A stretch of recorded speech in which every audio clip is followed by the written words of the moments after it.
Setelah diam sesaat, Carlos menambahkan lagi, Carlos dan Carla juga terkejut saat melihatnya. Ia juga terkejut ketika melihat kami. Mungkin karena ini, tatapan Aula pembunuh dalam matanya langsung menghilang. Ketika mendengar ucapan Carlos, hati Daniel semakin ruwet. Dulu ketika Tracy menyembunyikan masalah anak-anak darinya, ia mengira anak-anak adalah anak dari pria lain karena wajah 3 anak tidak mirip dengannya. Ia selalu berpikir gen keluarga Belen sangat kuat. Sekarang ia baru tahu bahwa gen keluarga Moore jauh lebih kuat. Wajah anak-anaknya malah mirip dengan Lorenzo Moore, si pria menyeramkan itu. Perasaan ini benar-benar seperti ada puluhan ribu semut sedang menggerogoti jantungnya. Sangat tidak nyaman, namun hanya bisa ditahan. Benar-benar menyiksakan sekali. Papi, kenapa? Carlos memandang Daniel yang berubah. Ia langsung menyadari apakah dirinya ada salah bicara. Ia lekas menghibur papinya. Mami mirip dengan paman. Sebenarnya kami mirip dengan mami. Daniel tidak bicara. Ia mengambil segelas air dan meminumnya habis. Setelah meminum habis, ia hampir memuntahkan keluar. Apa ini? Susu kocok Carla. Carlos menoleh kepala melihat ke arah Carlos dan Carla, tetapi mereka berdua tidak ada di sana. Seorang pengawal wanita berbicara, Tuan Muda dan Tuan Putri ke dapur. Oke. Tracy sedang memotong kulit pangsit. Carlos dan Carla tiba-tiba masuk ke dapur. Kedua orang itu membawa kue mini ingin berbagi bersama Mami. Carlos, Carla, kenapa kalian kemari? Tracy menyunggingkan senyuman lebar ketika melihat anak-anak. Mami sudah selesai membuat kue pangsit. Coba kalian lihat. Wah, Mami hebat sekali. Carlos mengacungkan jempol dan memujinya. Mami, dulu mie yang Mami rebus selalu kenyal. Sekarang Mami sudah bisa membuat kue pangsit. Perkembangannya besar loh. Mami hebat. Carla mendekat mencium wajah Tracy lalu menyuapi kue. Mami, cicip ini. Mau semangga ini, enak sekali. Terima kasih Carla. Tracy mencicip sedikit lalu lanjut membuat kulit pangsit. Karena telah mendapatkan pujian dari anak-anak, ia semakin bersemangat. Mami akan segera selesai dan akan membuat kalian puas. Terima kasih Mami. Mami, sini aku bantu.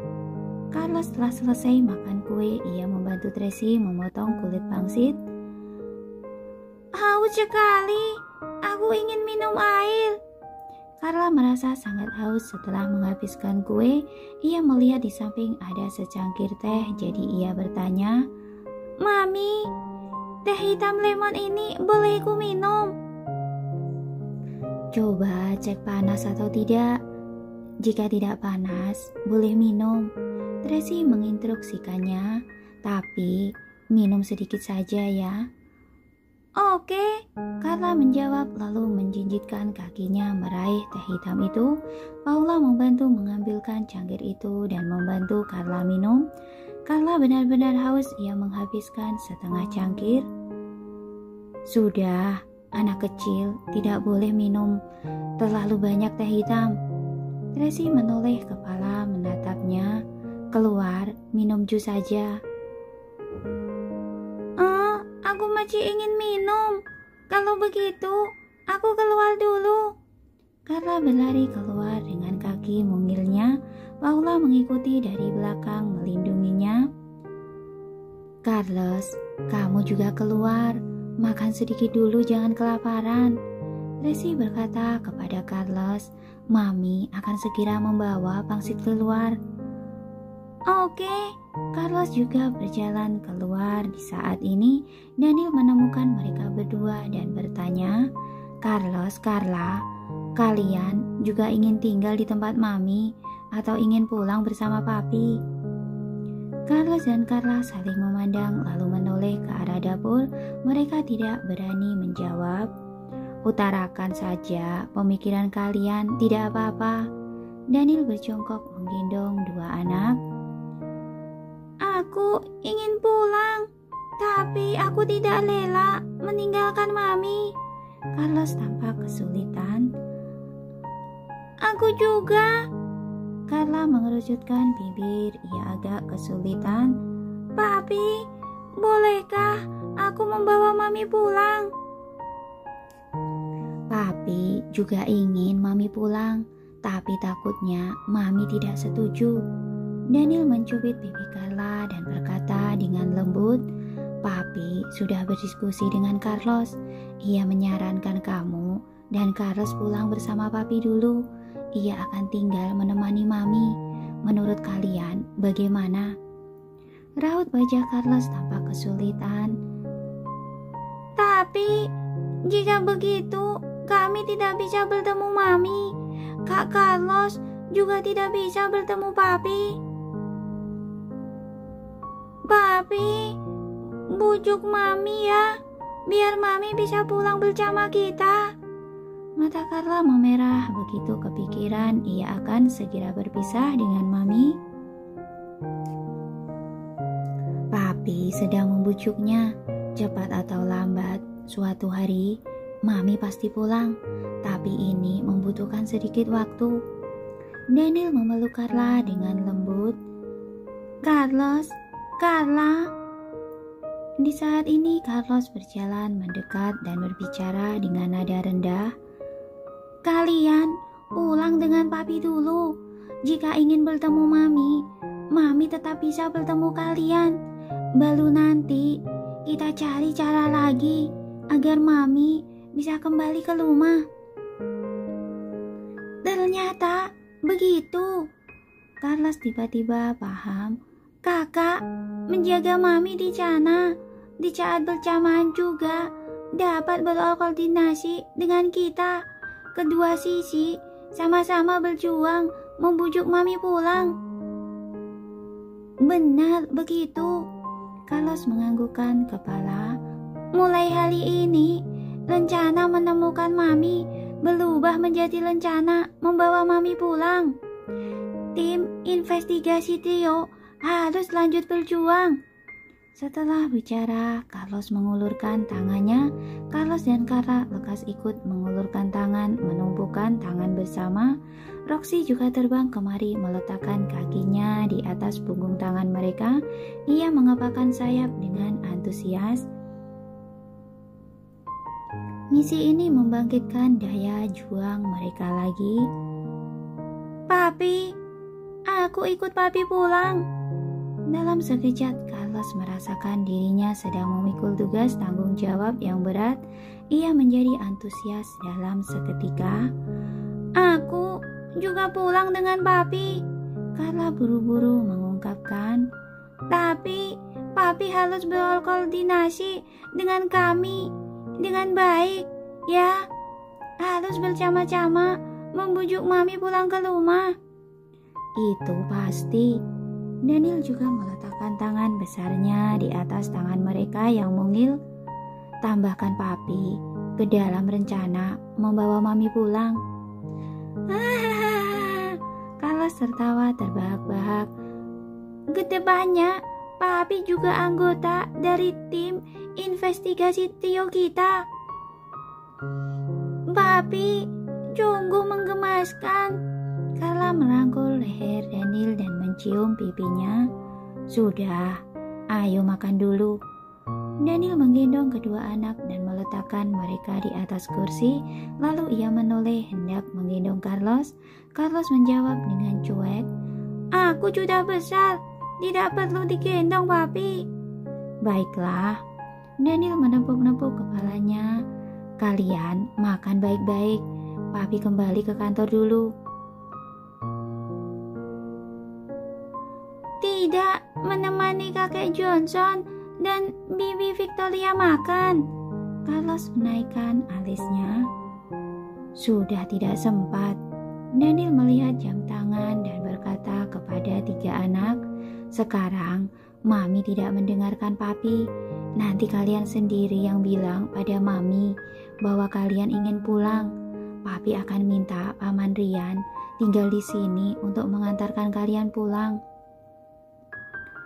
"Baiklah, tenang saja." Carlos menganggukkan kepalanya. "Benar, serahkan pada kami." Carlos menepuk-nepuk lengannya. "Papi, lanjutkan pekerjaanmu." Carla juga sangat memahami papinya. Anak baik. Daniel pergi berpamitan kepada Johnson dan Victoria, lalu buru-buru pergi. Raut wajah Johnson menjadi suram. Ia mengenyitkan kening dengan erat. Victoria sangat berpikir terbuka. Ia membujuk ayahnya bahwa urusan perusahaan sangat banyak. Daniel sangat sibuk. Mereka harus memahaminya. Johnson mendesah. Ia tidak bicara apa-apa, hanya lanjut minum alkohol. Daniel baru saja pergi. Tracy keluar dari dapur sambil membawa piring besar berisi pangsit. Ia berteriak dengan senang, Carla, pangsit sudah jadi." "Wah, Mami hebat sekali." Ketiga anak bertepuk tangan dengan bahagia. Mata besar bersinarnya langsung terpaku pada pangsit itu. Air ludah mereka segera menetes keluar. "Cepat cicipi pangsit dengan isi yang segar." Tracy memberikan mereka satu persatu pangsit. "Kalau habis, dalam wajan masih ada." Ketiga anak memakan pangsit dengan lahap, lalu memuji dengan antusias. "Enak sekali, Mami hebat." "Baguslah jika enak." Tracy sangat bahagia setelah penderitaan begitu lama, akhirnya dapat membuat anak-anak puas. "Ini adalah pangsit terenak yang pernah aku makan. Terima kasih, Mami." Carla memeluk Tracy dan menciumnya dengan energik. Aku juga mau. Carlos mendekat mencium Tracy. "Mami juga makan." Carlos menyuapi pangsit ke Tracy. Tracy memeluk anak-anak duduk di atas sofa. Satu keluarga makan dengan bahagia. Bos restoran menghidangkan sisa pangsit. Tracy juga meminta Naomi dan Paula mencicipinya bersama-sama. Semua orang tak berhenti memuji. Tak disangka masakan pertama Tracy begitu enak. Tracy juga sangat bahagia. Ini lebih memuaskan dibandingkan dengan berhasil menyepakati bisnis 2 triliun. Di meja sebelah situasi keadaan ayah dan anak sangat suram. Tidak ada kebahagiaan. Johnson meletakkan alat makan dan berkata kepada Victoria, "Tidak makan lagi, kita pergi." Victoria menganggukkan kepala, tetapi ia membuat gestur tangan. Johnson mengertikan keningnya. "Untuk apa kamu ke sana? Jangan mempermalukan dirimu." Ia belum selesai bicara, Victoria sudah terlebih dahulu berdiri dan berjalan menuju ke tempat Tracy. Naomi menghalanginya. Tracy melihatnya lalu membuat gestur tangan. Naomi membiarkannya jalan mendekat. Victoria berjalan ke sisi meja dan membuat bahasa isyarat kepada Tracy sambil tersenyum. "Halo, Nona Tracy." Setelahnya ia menyapa anak-anak. "Anak-anak, halo." "Halo, Bibi Victoria." Carla membalas dengan sopan. Carlos melirik Carlos, lalu juga menyapa balik dengan sopan. "Halo, Bibi Victoria." "Bibi Victoria, ada apa?" Carlos bertanya dengan sopan. "Bibi hanya ingin menyapa kalian. Tadi belum sempat." Victoria tersenyum sambil menggerakkan bahasa isyarat. Sikapnya sangat rendah hati, bahkan sangat ramah. "Tidak usah sungkan." Tracy menjawab dengan dingin. "Sudah selesai menyapa, kamu sudah boleh pergi." Walaupun Victoria tampaknya tidak memiliki niat jahat, tetapi ketika Tracy melihat wajah ini, entah kenapa ia merasa kesal dan benci. Ia sudah berusaha mengendalikan suasana hatinya, bersikap ramah pada Victoria, tapi ia juga berharap Victoria tidak lagi muncul dalam pandangannya. Victoria menganggukkan kepala, matanya berputar melihat Carla, lalu berkata dengan bahasa isyarat, "Carla, ususmu tidak baik, minum sedikit saja ya." "Aku tahu, terima kasih Bibi Victoria." Carla berterima kasih dengan suara kecil. Victoria tersenyum padanya, lalu berbalik badan pergi bersama ayahnya. Tracy menemani anak-anak makan malam. Ketika hendak pulang, ia menyadari Ryan dan beberapa pengawal masih berada di luar menunggu. Ia baru saja ingin bertanya. Carlos sudah terlebih dahulu berkata, "Mami, ada hal yang ingin kami diskusikan denganmu." "Ada apa?" Tracy menyadari tiga anak memandangnya dengan gelisah. Ia kira-kira sudah dapat menebak. "Carlos dan Carla ingin pulang ke tempat papi." Carlos bertanya dengan hati-hati, "Apa boleh?" Tracy memandang Carlos dan Carla. Tatapan kedua orang itu penuh pengharapan.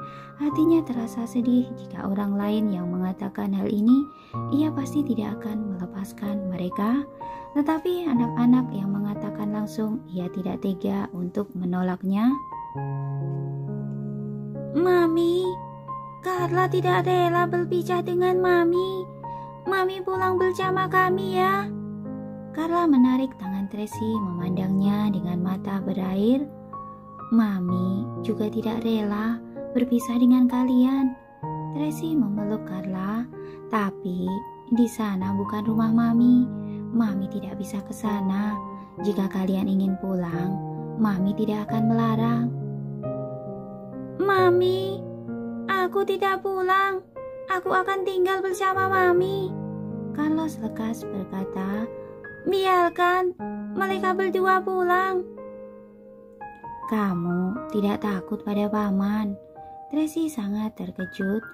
"Aku tidak takut." Carlos memiringkan kepala dan berpura-pura tangguh. "Orang yang berwajah sama persis denganku. Apa yang perlu ditakutkan?" Tracy membelai kepalanya dan berkata dengan lembut, "Carlos, tidak apa jika kamu ingin pulang. Mami akan mencari waktu untuk bermain bersama kalian." "Tidak, aku ingin bersama Mami." Carlos sangat yakin, "Kecuali Mami tidak menginginkanku. Kedepannya, aku ingin ikut dengan Mami." Tracy sangat terharu. Ia memeluk Carlos dengan erat. "Bagaimana dengan kami? Kami juga..." "Kalian pulang saja." Carlos tidak berharap Carlos dan Carla bersikeras tinggal karena terharu sesaat. Sebenarnya di dalam hatinya ia juga merasakan aura bahaya dari pamannya yang misterius itu. Jadi ia berharap mereka berdua dapat kembali ke sisi papi. Dengan begitu mereka akan lebih aman. "Tapi aku tidak rela berpisah dengan Mami." Carla mengerucutkan bibir, air matanya mulai mengalir keluar. "Anak bodoh, kita tinggal begitu dekat. Jika kalian rindu Mami, kapanpun bisa datang mencari Mami." Tracy mencium wajah Carla. "Jika Mami rindu kami, Mami juga boleh ke villa sisi selatan mencari kami." Carlos tidak melupakan misi mereka, membujuk Mami pulang. "Oke." Tracy mengangguk kepala sambil tersenyum. "Kalau begitu, mari berjanji." Carla lekas mengulurkan tangannya yang mungil ingin mengkaitkan dengan jari kelingking Tracy. Setelah kedua kelingking mereka berkait, Tracy berpesan kepada mereka, "Kalian simpan nomor Mami di dalam jam ponsel kalian. Ada apa-apa, telepon Mami." Iya. Anak-anak lekas menyimpan nomor ponsel Tracy. "Roxy juga pulang bersama kalian. Jika terjadi sesuatu, Roxy juga dapat memberi kabar pada kami." Carlos menyerahkan Roxy kepada Carla. "Oke." Tracy mengantarkan Carlos dan Carla ke mobil Ryan. Lily dan para perawat juga ikut pulang ke rumah Wellens. Ryan berkata dengan hormat, "Nona Tracy, Anda tenang saja, aku pasti akan menjaga Tuan Muda dan Tuan Putri dengan baik. Jika Anda merindukan mereka, pulang ke rumah kapanpun. Ini adalah pesan dari Tuan Daniel. Pulang ke rumah, kata ini digunakan dengan sangat baik. Hati Tracy agak tersentuh. Ia berpikir ia dulu mungkin tinggal di villa sisi selatan. Seharusnya di sana ada banyak hal memori yang indah. Sudahlah, pergilah. Walaupun hatinya tersentuh, tetapi ekspresi luar Tracy tetap dingin. Ryan dan Yelena memberi hormat kepadanya lalu naik mobil dan pergi. Carlos dan Carla membuka pintu jendela mobil sambil menggendong Roxy, berkata kepada Tracy dengan tak rela, "Mami, sampai jumpa. Kak Carlos, sampai jumpa." Tracy menggandeng Carlos dan melambaikan tangan pada mereka. Ketika melihat mobil Wallace pergi, hati Tracy agak kecewa, tetapi ketika matanya menatap Carlos yang berada di sampingnya, ia merasa terhibur sedikit. Hanya saja di dalam hatinya ada rasa bersalah. "Carlos, kamu tidak akan kesepian tinggal bersama Mami. Karena Carlos dan Carla dan Roxy tidak ada." "Tidak akan." Carlos menggeleng-gelengkan kepala dan berkata seperti orang dewasa, "Aku memang tidak suka keramaian. Dulu aku juga selalu menghabiskan banyak waktu berada di kamar sendirian, membaca buku dan main tablet." "Jika kamu bosan, bilang pada Mami." Tracy berjongkok dan berkata dengan lembut, "Mami akan membawamu mencari Carlos dan Carla. Kita keluar main bersama." "Oke." Carlos menganggukkan kepala. "Mami, ayo pulang." "Iya." Tracy menggandeng tangan Carlos menuju mobil. Mobil Rolls Royce perak melesat ke Bukit Haruna. Di saat ini matahari sedang terbenam. Pemandangan sore itu seperti lukisan. Tracy dapat melihat mobil Wallace di depan melalui jendela mobil. Ketika teringat anak-anak, hatinya sangat ruwet. Ia menginginkan anak-anak tetap di sisinya, tetapi mereka telah terbiasa dengan kehidupan keluarga Wallace. Jika ia merebut mereka kembali dengan paksa, apakah mereka akan menyalahkannya? Tracy menarik kembali pandangannya dan melihat Carlos yang tertidur di sampingnya. Ujung bibir Tracy terangkat. Ia lebih baik berjalan seadanya saja. Mungkin saja di dalam hati anak-anak sudah ada pilihan. Ryan mengantarkan anak-anak pulang. Ia berpesan kepada Lily untuk menjaga mereka, lalu mengutus beberapa bawahan untuk melindungi anak-anak di rumah. Kemudian ia buru-buru pergi mencari Daniel. Lily mengecek suhu tubuh Carlos dan Carla. Suhu tubuh Carlos sudah turun, tetapi Carla mulai demam lagi. Selain itu wajah mungilnya memucat. Ia selalu memegang perutnya dan mengeluh tidak nyaman. Lily baru saja ingin memeriksanya, tetapi Carla tiba-tiba muntah.